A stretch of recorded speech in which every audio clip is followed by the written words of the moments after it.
أعوذ بالله من الشيطان الرجيم بسم الله الرحمن الرحيم إن الله لا يستحيي أن يضرب مثلا ما بعوضة فما فوقها فأما الذين آمنوا فيعلمون أنه الحق من ربهم وأما الذين كفروا فيقولون ماذا أراد الله بهذا مثلا يضل به كثيرا ويهدي به كثيرا وما يضل به إلا الفاسقين صدق اللہ العظیم رب اشرح لی صدری ویسر لی امری واحلل عقدۃ من لسانی یفقہوا قولی ان اللہ لا یستحیی بے شک اللہ رب العزت نہیں رکتا ان یضرب مثلا ما بعوضۃ فما فوقها مچھر کی یا اس سے بھی چھوٹی چیز کی مثال بیان کرنے سے فَأَمَّا الَّذِينَ آمَنُوا پس وہ لوگ جو ایمان لائے یعنی ایمان والے فَيَعْلَمُونَ أَنَّهُ الْحَقُّ مِنْ رَبِّهِمْ وہ جانتے ہیں کہ یہ بات حق ہے ان کے رب کی طرف سے ہے وَأَمَّا الَّذِينَ كَفَرُوا بہرحال کافر لوگ فَيَقُولُونَ مَاذَا أَرَادَ اللَّهُ بِهَذَا مَثَلًا وہ کہتے ہیں کہ اللہ کا اس مثال سے کیا ارادہ ہے، کیا منشا ہے يُضِلُّ بِهِ كَثِيرًا وَيَهْدِي بِهِ كَثِيرًا اس جیسی مثالوں سے بہت سارے لوگ گمراہ ہو جاتے ہیں اور بہت سے لوگ ہدایت حاصل کرتے ہیں وَمَا يُضِلُّ بِهِ إِلَّا الْفَاسِقِينَ اور ایسی مثالوں سے محض فاسق لوگ ہی گمراہ ہوتے ہیں۔ محترم معزز سامعین کرام، اس آیت کریمہ میں کفار کے ایک اعتراض کا جواب دیا گیا اور ہماری رہنمائی کے لیے ایک اصول بھی بیان کر دیا گیا۔ ان کا اعتراض یہ تھا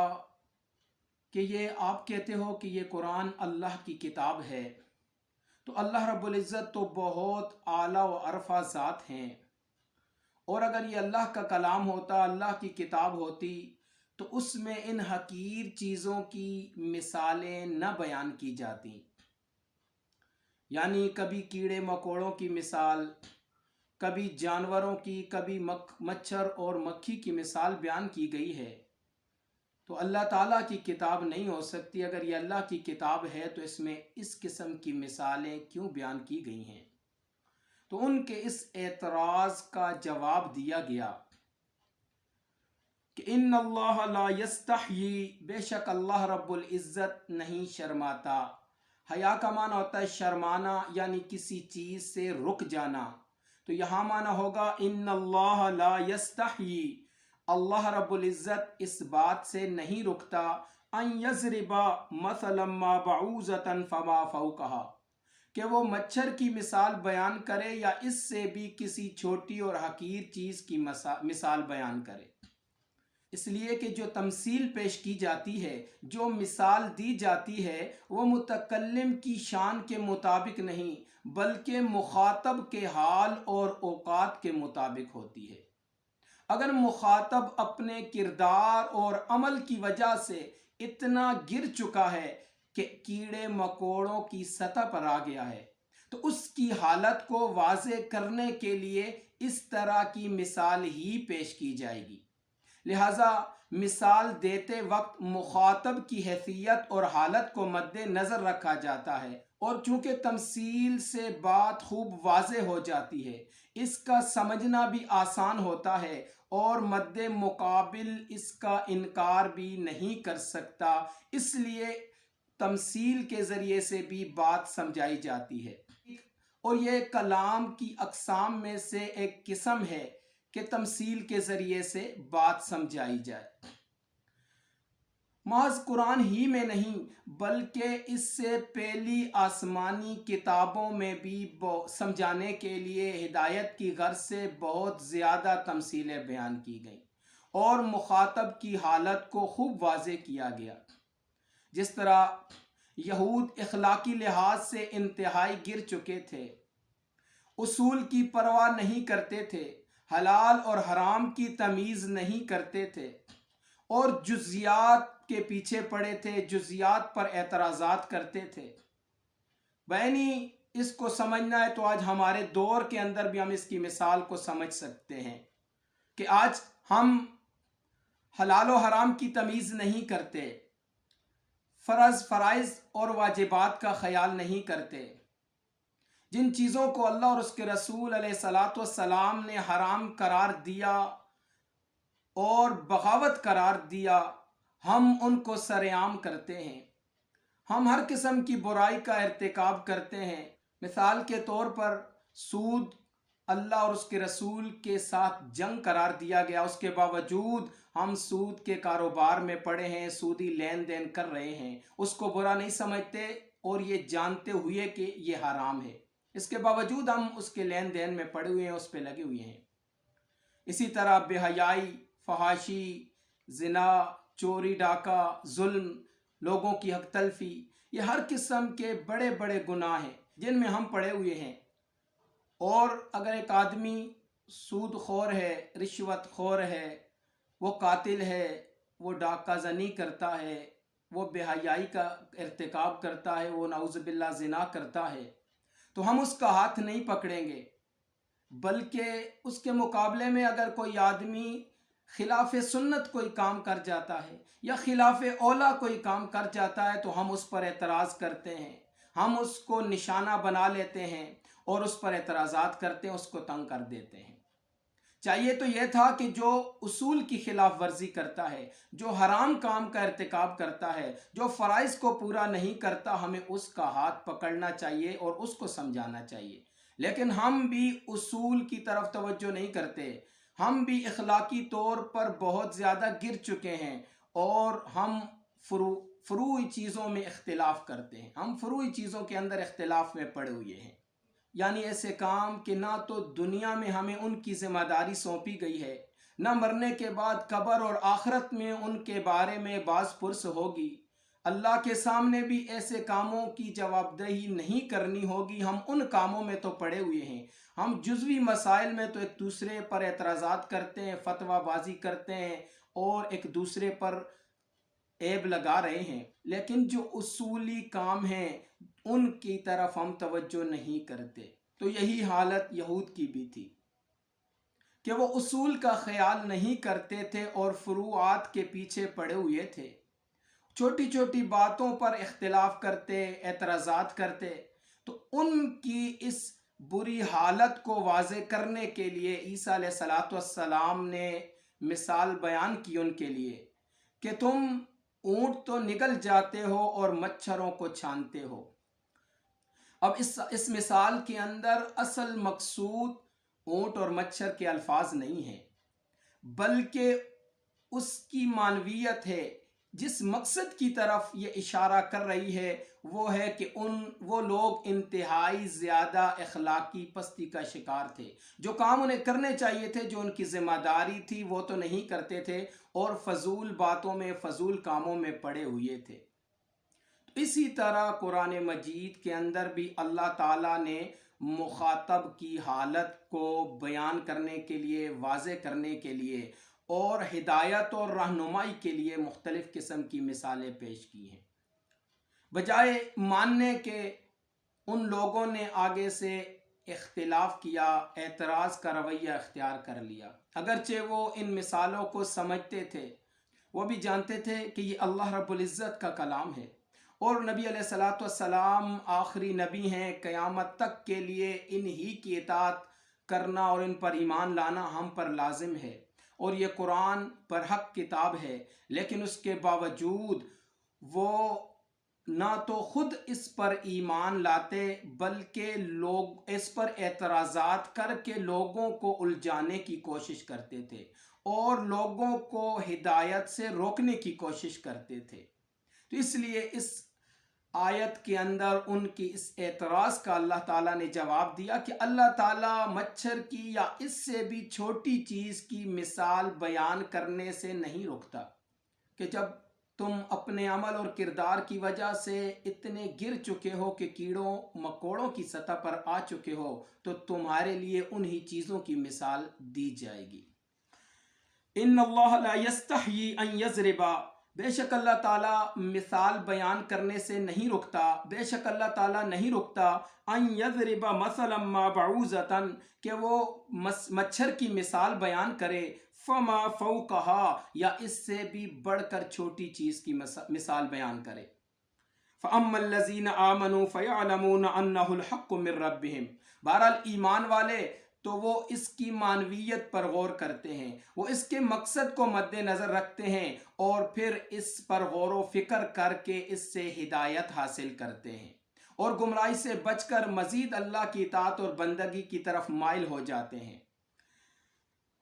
فَأَمَّا الَّذِينَ آمَنُوا، پس ایمان والے، فَيَعْلَمُونَ أَنَّهُ الْحَقُّ مِنْ رَبِّهِمْ، وہ جانتے ہیں کہ یہ حق ہے ان کے رب کی طرف سے ہے۔ وَأَمَّا الَّذِينَ كَفَرُوا، بہرحال کافر، فَيَقُولُونَ مَاذَا أَرَادَ اللَّهُ بِهَذَا مَثَلًا، وہ کہتے ہیں کہ اس مثال سے اللہ کا کیا ارادہ ہے، اس جیسی مثالیں اللہ تعالیٰ کیوں بیان کرتا ہے، کیا مقصد ہے، کیوں اس قسم کی مثالیں بیان کرتا ہے۔ حقیقت میں وہ لوگوں کو الجھا کر ہدایت سے دور کرنے کی کوشش کرتے ہیں۔ یضل بہ کثیرا ویہدی بہ کثیرا، حق پرست لوگ جو ہدایت کے متلاشی ہوتے ہیں، جو ہدایت کے طلبگار ہوتے ہیں، اللہ تعالیٰ ان کو ضرور ہدایت دیتا ہے، ان کی ضرور رہنمائی فرماتا ہے۔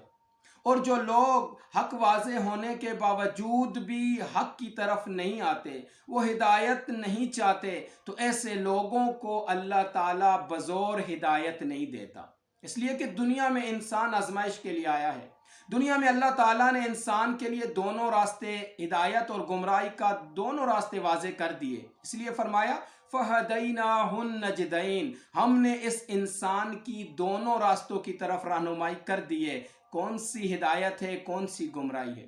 لہذا جو آدمی جان بوجھ کر، جاننے کے باوجود، سمجھنے کے باوجود گمراہی کو اختیار کرتا ہے اور باز نہیں آتا، تو پھر ایسے آدمی سے اللہ تعالیٰ ہدایت کی توفیق طلب کر لیتے ہیں۔ جیسے ایک آدمی اللہ تعالیٰ کی ہدایت کے دائرے سے نکلتا ہے اور بار بار اس گناہ کا ارتکاب کرتا ہے، اس کو تنبیہات ہوتی ہیں، بار بار اس کے سامنے ہدایت واضح ہوتی ہے، لیکن اس کے باوجود جب وہ باز نہیں آتا اور دائرے سے نکل جاتا ہے تو اللہ تعالیٰ اپنی رحمت اس سے سلب کر لیتے ہیں۔ جب اللہ تعالیٰ اپنی رحمت اس سے سلب کر لیتے ہیں تو وہ شیطان کا شکار ہو جاتا ہے۔ یعنی اسی طرح کہ جس طرح ایک آدمی جنگل میں پڑا ہو، ہاتھ پاؤں بندھے ہوں اور درندوں کے گھیرے میں ہو، جس طرح وہ ان درندوں کا شکار ہونے سے نہیں بچ سکتا، اسی طرح اللہ کی رحمت کے بغیر کوئی انسان شیطان کی چالوں سے اس کا شکار ہونے سے نہیں بچ سکتا۔ اسی بات کو ایک حدیث کے اندر بھی بیان کیا گیا کہ جب ایک انسان گناہ کرتا ہے تو اس کے دل پر سیاہ دھبا لگ جاتا ہے، اگر وہ توبہ کرے تو اس کا دل صاف ہو جاتا ہے، وگرنہ وہ گناہ کرتا رہتا ہے اور اس کا دل سیاہ ہوتا رہتا ہے، یہاں تک کہ اس کا دل مکمل سیاہ ہو جاتا ہے، پھر وہ گمراہی میں چلا جاتا ہے۔ یہی بات ہے کہ ایک اللہ تعالیٰ نے ایک دائرہ مقرر کیا ہے، جب تک انسان اس دائرے میں رہتا ہے اللہ تعالیٰ اس کو ہدایت دیتے ہیں، لیکن جب ایک انسان اس حد کو کراس کر جاتا ہے، اس دائرے سے نکل جاتا ہے، تو اللہ تعالیٰ ہدایت کی توفیق اس سے سلب کر لیتے ہیں اور پھر وہ شیطان کا شکار ہو جاتا ہے۔ تو یہاں پر ان کفار کو جواب دینے کے ساتھ ساتھ ہمیں یہ اصول بھی بتلا دیا کہ جب تمہارے سامنے حق واضح ہو جائے، جب حق کی بات تمہارے سامنے آئے، بجائے اس کے کہ تم اس کے الفاظ میں پڑ جاؤ، اس کی جزیات میں پڑ جاؤ، بلکہ جو اس کی معنویت ہے، جو اس کا مقصد ہے، اس پر غور کرو اور اس سے ہدایت حاصل کرو۔ اگر تم غلط راستے پر چل رہے ہو تو رک جاؤ، اگر تم گمراہی اور سرکشی کے راستے پر ہو تو باز آ جاؤ اور توبہ کر لو۔ یہ اصول بیان کر دیا گیا. یعنی جس طرح قرآن نے اصحاب کہف کا واقعہ بیان کیا کہ انہوں نے اللہ کی اطاعت کے لیے اپنے ملک گھر بار سب کچھ چھوڑ دیا اور اس زمین کو چھوڑ دیا جو کافروں کی زمین تھی، جہاں پر وہ مکمل طور پر آزادانہ اللہ کی اطاعت اور بندگی نہیں کر سکتے تھے. ان کے لیے مشکلات تھیں. لوگوں کو دعوت دی، لوگوں نے بھی ان کی دعوت پر لبیک نہ کہا. لوگوں کو دعوت دی، کسی نے بھی ان کی بات نہ مانی. وہاں پر ان کا رہنا مشکل ہو گیا. بجائے اس کے کہ وہ سمجھوتا کر لیتے اور گمراہی کی زندگی اختیار کرتے یا کفر میں دوبارہ واپس لوٹ جاتے، انہوں نے مشورہ کیا کہ اس زمین سے نکل کر کہیں ایسی جگہ چلے جاتے ہیں جہاں ہم آسانی سے آزادانہ طور پر اللہ کی اطاعت اور بندگی کر سکے. تو قرآن نے ان کے اس عمل کو بیان کیا کہ انہوں نے اللہ کی خاطر اللہ کے احکامات پر چلنے کے لیے سب کچھ قربان کر دیا اور ہجرت کر کے نکل گئے. اور اس واقعے سے اور بھی بہت ساری چیزوں کو بیان کرنا مقصود تھا. مثلا وہ لوگ آخرت کے بارے میں منکر تھے اور شک میں تھے اس وقت کے لوگ، تو ان کے لیے بھی اس واقعے کے اندر رہنمائی تھی کہ ذرا دیکھیں. اسی طرح نبی علیہ السلام کے دور میں خصوصاً اس واقعے کو کیوں بیان کیا گیا، اس کے اندر بہت ساری مصلحتیں تھیں، بہت سارے مقاصد تھے. لیکن ان سب چیزوں کو چھوڑ کر ایک وقت کے مسلمان تھے کہ وہ اس بات میں پڑ گئے کہ اصحاب کہف کے کتے کا رنگ کس طرح تھا، اصحاب کہف کا کتا جنت میں جائے گا یا جہنم میں جائے گا. کیا قرآن کا مقصد تو یہ نہیں تھا؟ قرآن کا مقصد تو یہ تھا کہ تم بھی ان کی طرح اللہ کی اطاعت اور بندگی کرو، تم بھی اس واقعے سے ہدایت حاصل کرو. لیکن لوگوں نے اس سے ہدایت حاصل کرنے کی بجائے دوسرے معاملات کے پیچھے پڑ گئے. یہی اصول ہے کہ جب آپ کے سامنے قرآن کی کوئی بات بیان کی جائے، شریعت کا کوئی حکم بیان کیا جائے، تو اپنی زندگی پر غور کریں کہ ہم کہیں اس میں نافرمانی تو نہیں کر رہے، ہم اللہ اور اس کے رسول سے بغاوت کا راستہ تو اختیار نہیں کر رہے. اس کے مقصد کی طرف غور کرنا چاہیے، بجائے اس کے کہ اس کے الفاظ کی طرف یا بے مقصد باتوں میں پڑ جانا، بے مقصد باتوں میں نکل جانا. یہ ایک مومن کے شان نہیں ہے. یضل بہ کثیرا ویہدی بہ کثیرا. بہت سارے لوگ اس وجہ سے گمراہ ہو جاتے ہیں جب وہ حق نہیں چاہتے، حق واضح ہونے کے باوجود سرکشی کا راستہ اختیار کرتے ہیں، تو اس جیسی مثالوں سے وہ گمراہی میں مزید گمراہی میں چلے جاتے ہیں. ویہدی بہ کثیرا. اور جو اس سے رہنمائی حاصل کرتے ہیں اور بغاوت سے رک جاتے ہیں، تو ایسے بہت سارے لوگ اس قسم کی مثالوں سے ہدایت حاصل کرتے ہیں اور کامیاب ہو جاتے ہیں. وما یضل بہ الا الفاسقین. پھر فرما دیا کہ اس جیسی مثالوں سے فاسق لوگ ہی گمراہ ہوتے ہیں. فاسق کا معنی آتا ہے نکل جانا، بلکہ اگر اس کا صحیح معنی دیکھا جائے تو اس کا معنی ہوتا ہے اچھل کر پھدک کر نکل جانا، بزور نکل جانا. ایک آدمی اللہ کی اطاعت سے غفلت کی وجہ سے بھی نکل جاتا ہے کہ اگر اطاعت نہیں کرتا غفلت کی وجہ سے، بھول کی وجہ سے، تو وہ بھی اللہ کی اطاعت سے نکل جاتا ہے، لیکن وہ فاسق قرار نہیں دیا جائے گا. لیکن اس کے مقابلے میں اگر ایک آدمی ہے جو حق اس کے سامنے واضح، اسے پتہ ہے کہ یہ کام حرام ہے یا یہ کام فرض ہے، جان بوجھ کر جب اللہ کی اطاعت سے سرکشی کرتا ہے، بغاوت کرتا ہے، نکل جاتا ہے اور پھر اس پر ڈٹ جاتا ہے، توبہ نہیں کرتا، پھر اس پر ڈٹ جاتا ہے، تو ایسا آدمی فاسق ہے، حد سے باہر ہو چکا ہے ایسا آدمی. تو فرمایا کہ گمراہ وہی لوگ ہوتے ہیں جو حد سے باہر ہو جائیں، جو جان بوجھ کر گمراہی کو پسند کرتے ہیں، گمراہی کا راستہ اختیار کرتے ہیں، بغاوت کا راستہ اختیار کرتے ہیں، تو ایسے لوگ ہی گمراہ ہوتے ہیں. اللہ تعالیٰ سے دعا کہ عمل کرنے کی توفیق عطا فرمائے. وآخر دعوانا ان الحمد للہ رب العالمین.